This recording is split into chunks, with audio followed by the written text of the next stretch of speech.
Comment dire, chers amis, il y a en anglais? Bon, en français, c'est simple. Vous dites il y a, il y avait, il y a eu, il y aura. Easy peasy.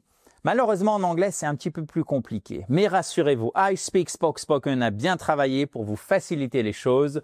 Voyons ceci tout de suite. Let's go! La vraie difficulté, c'est d'avoir cet automatisme de conjuguer. Parce que quand vous dites il y a une pomme ou il y a 1000 pommes, des pommes, beaucoup de pommes, bah c'est toujours il y a en français. Sauf qu'en anglais, on conjugue. Déjà, avec is et are, mais déjà, c'est pas there ou faire, c'est there. There, ok? C'est un mot qui se prononce avec fierté. There. There is, donc au singulier, attention, et au pluriel, allez-y.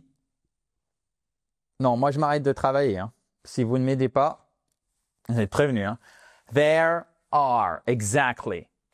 So, for example, il y a un livre sur la table. There is a book on the table. Table. Table. Et pas table ou table. C'est pas un table ou une table. Hein. Bon, il n'y a pas de genre en anglais, mais c'est bien table. Vous voyez ici la diphtongue. A, c'est un son puissant. Table. And there is a table and there are two apples in the fridge. Il y a 2 pommes dans le frigo. Donc encore une fois, ça ne change pas en français, c'est conjugué en français, en anglais. Une fois que vous avez compris ça et surtout que vous savez bien le prononcer, vous avez déjà fait un grand pas en avant, mais ce n'est pas suffisant. Et pourquoi, chers amis, ce n'est pas suffisant? Car il va falloir conjuguer correctement. Et au passé, donc, on a le singulier et le pluriel. Comment le prononcer? There was, easy. There et pas where. Si vous suivez cette fabulous YouTube channel, dans laquelle d'ailleurs vous pouvez vous abonner by clicking on the red button which is down there, là-bas en bas, vous savez que c'est pas where. Where, c'est où, where. Ça, c'est were. There were. Il y avait. Et oui, c'est la même chose en anglais. Ou il y a eu. There was a problem yesterday. Il y avait un problème hier. OK? Ou il y a eu même un problème hier. There were 5 cars in the parking lot. Et celle-ci aussi, je vous l'ai mis pour caser une petite expression au passage de la vie quotidienne. Sur le parking, c'est pas on the parking lot. Vous pouvez dire there is snow on the parking lot. Il y a de la neige sur le parking parce que la neige littéralement est venue couvrir, est venue sur le parking. Mais en fait, quand vous dites there were et pas where, ok? There were 5 cars in the parking lot. En fait, ça veut dire dans l'enclos qui constitue la surface, qui constitue dans la surface, à l'intérieur de la surface qui constitue le parking lot. All right?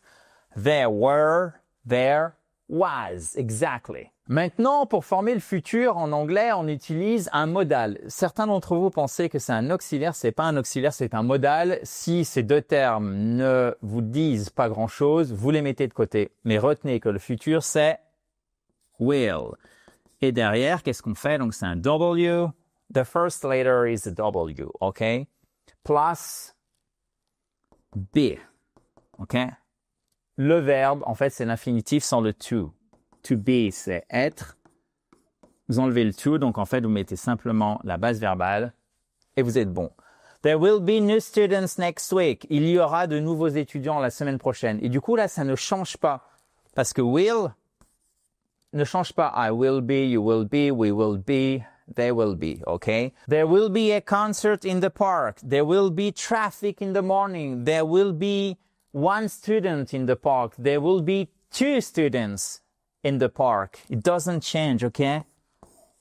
There will be is always there will be, okay? Ça, c'est facile. Attention. Traffic, pour dire les embouteillages, c'est 2 F en anglais. Le trafic, pour dire il y a du trafic ou un trafic en français, par exemple, au sens criminel du terme, d'accord, illégal, un F, deux F en anglais. There will be traffic in the morning. Le matin, vous voyez. There will be traffic the morning. C'est bizarre, on ne comprend pas trop. In the morning. Le matin, vous voyez.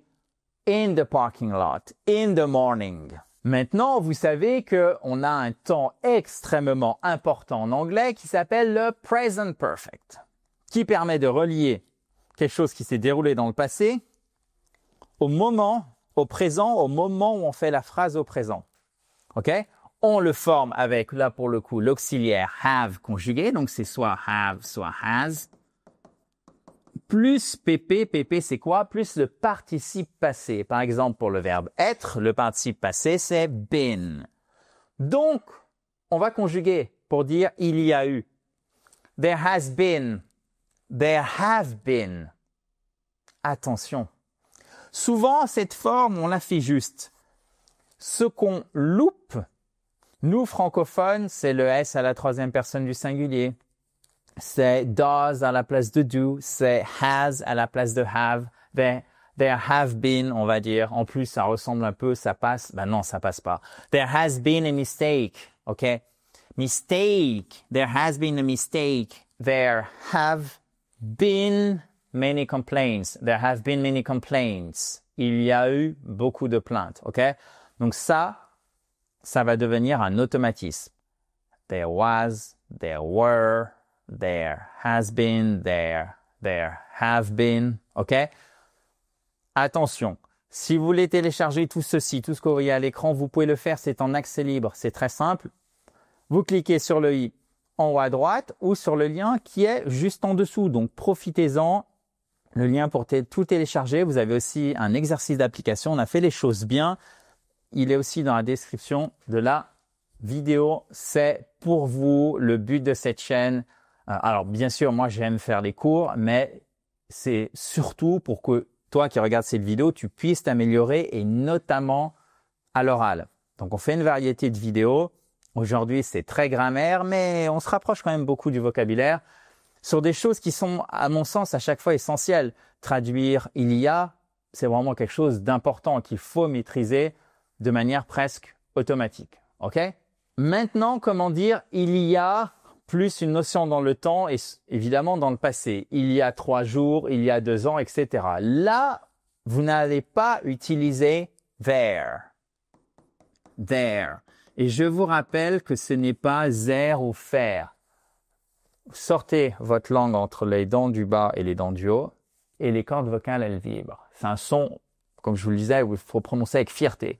There, there, there, there. All right. Donc, regardez comment dire il y a plus une notion de temps. I saw him 4 days ago. 4 days ago. Ago. Vous allez mettre à chaque fois ago à la fin. Et si je puis dire, vous calez votre notion de temps, votre il y a donc combien de temps avant. Donc, c'est vraiment renversé au niveau de la structure par rapport à la langue de Molière.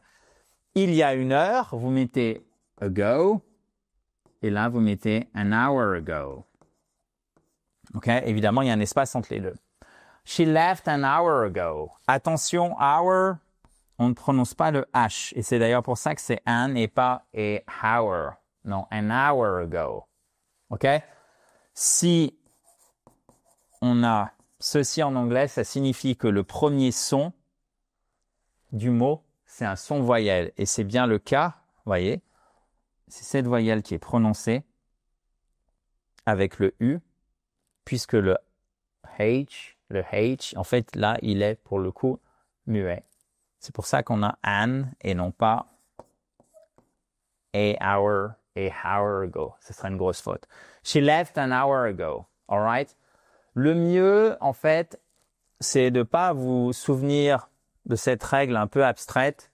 C'est tout simplement d'apprendre un exemple. Et vous pouvez, par exemple, apprendre, c'est très simple, 2 days ago. 2 days ago signifie il y a 2 jours. Voilà. All right? Il n'y a pas besoin de there are 2 days ago. Non. 2 days ago, ou à la fin de la phrase si vous le souhaitez. Sauf que, on a fait à chaque fois des phrases affirmatives, des phrases positives. Jamais de négation, jamais de question. Donc, comment on fait les négations? Regardez, c'est relativement simple. Eh ben, vous rajoutez not au verbe que vous avez conjugué. Il y a du lait. There is some milk. There isn't any milk. Or there is not, but quand vous dites there is not any milk, ça fait très soutenu, très formel, c'est vraiment bizarre. There isn't any milk, okay? There isn't a good solution. There is not a good solution, c'est encore une fois formel. There isn't a good solution, c'est vraiment un format privilégié. Ça, c'était au singulier. There isn't, évidemment, au présent. Là, on est au temps de l'énonciation, c'est-à-dire maintenant. Là, on est sur du présent. There isn't, au pluriel. There aren't. There aren't many options. Évidemment, c'est la forme contractée de there are not many options, mais c'est comme there is not a good solution. That sounds very formal, okay? So there aren't any people outside. Ok, facile.